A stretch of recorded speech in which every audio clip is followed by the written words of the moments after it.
সন্ধ্যায় সিলেটের উদ্দেশ্যে ঢাকা ত্যাগ করবেন তারেক রহমান, বরণে প্রস্তুত পুণ্যভূমি।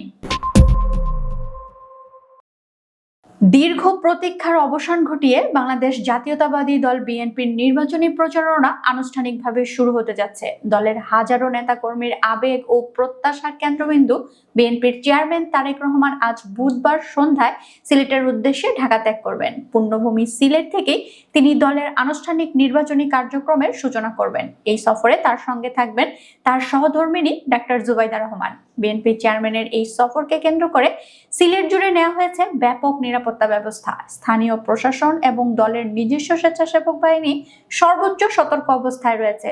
তারেক রহমানের আগমনের খবরে পুরো সিলেট বিভাগে সাজ রব পড়ে গেছে। রাস্তার মোড়ে মোড়ে তোরণ নির্মাণ এবং ব্যানার ফেস্টুনে ছেয়ে গেছে নগরী।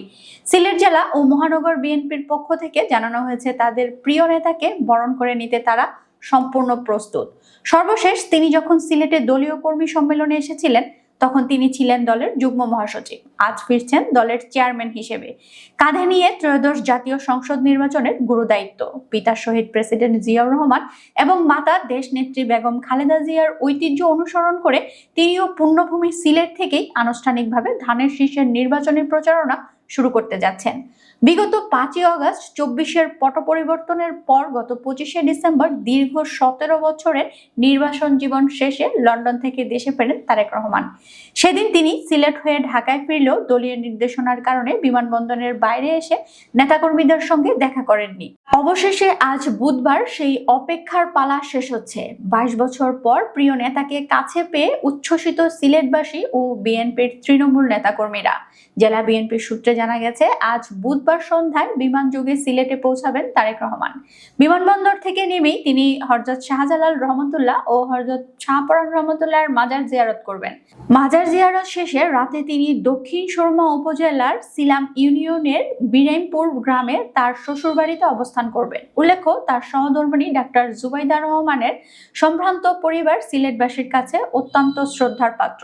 পরদিন বৃহস্পতিবার সকাল 10টায় গ্র্যান্ড সিলেট হোটেল অ্যান্ড রিসোর্টের অরাজনৈতিক তরুণ প্রতিনিধিদের সঙ্গে মত বিনিময় করবেন বিএনপি চেয়ারম্যান। এরপর বেলা 11টায় নগরীর চৌহাট্টা এলাকার ঐতিহাসিক সরকারি আলিয়া মাদ্রাসা মাঠে আয়োজিত বিশাল জনসভায় প্রধান অতিথি হিসেবে ভাষণ দেবেন। এই জনসভার মাধ্যমেই তিনি আনুষ্ঠানিকভাবে নির্বাচনী প্রচারণার সূচনা করবেন।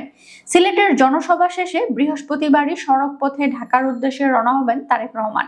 ফেরার পথে তিনি মৌলভীবাজার সদর উপজেলার শেরপুর এবং হবিগঞ্জের শায়েস্তাগঞ্জ উপজেলার দুটি পৃথক পথসভায় বক্তব্য রাখবেন। এছাড়া কিশোরগঞ্জের ভৈরব, ব্রাহ্মণবাড়িয়া, নরসিংদী ও নারায়ণগঞ্জে তার আরো কিছু পথসভা করার কথা রয়েছে বলে দলীয় সূত্রে জানা গেছে। তারেক রহমানের আগমনকে কেন্দ্র করে পুরো সিলেট নগরী সেজেছে নবরূপে। রিকাবি বাজার, চৌহাট্টা ও আম্বরখানা মোড় সহ নগরীর গুরুত্বপূর্ণ পয়েন্টগুলো তোরণ, বিলবোর্ড, ব্যানার ও ফেস্টুনে ছেয়ে গেছে। আলিয়া মাদ্রাসা মাঠে বাঁশ ও কাঠ দিয়ে তৈরি হয়েছে বিশাল মঞ্চ। বিএনপি চেয়ারপারসনের উপদেষ্টা ও সিলেট 1 আসনের প্রার্থী খন্দকার আব্দুল মুক্তাদির জানান, এটি কোনো বিভাগীয় সমাবেশ নয়, তবু আমরা সিলেট ও সুনামগঞ্জ থেকে 3 লক্ষাধিক মানুষের উপস্থিতি আশা করছি। সাম্প্রতিক সময়ে এটি হতে যাচ্ছে সিলেটের অন্যতম বৃহৎ জনসমাবেশ। জেলা বিএনপির সভাপতি আব্দুল কাইয়ুম চৌধুরী বলেন, বিপুল জনসমাগম সামাল দিতে সব ধরনের প্রস্তুতি নেওয়া হয়েছে। নির্বাচনী আচরণবিধি মেনেই আমরা সব আয়োজন করেছি। বৃহস্পতিবার সকাল থেকে বিভাগের বিভিন্ন প্রান্ত থেকে আসা নেতাকর্মীরা মাঠে অবস্থান নেবেন। এই জনসভা জনসমুদ্রে পরিণত হয়ে দেশের রাজনীতিতে একটি মাইলফলক সৃষ্টি করবে। জনসভাকে ঘিরে কঠোর নিরাপত্তা বলয় তৈরি করেছে প্রশাসন।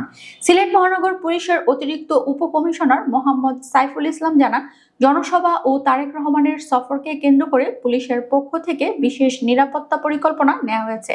সমাবেশের স্থল ও এর আশেপাশে আইন শৃঙ্খলা রক্ষাকারী বাহিনীর কড়া নজরদারি থাকবে যাতে কোনো অপ্রীতিকর ঘটনা না ঘটে।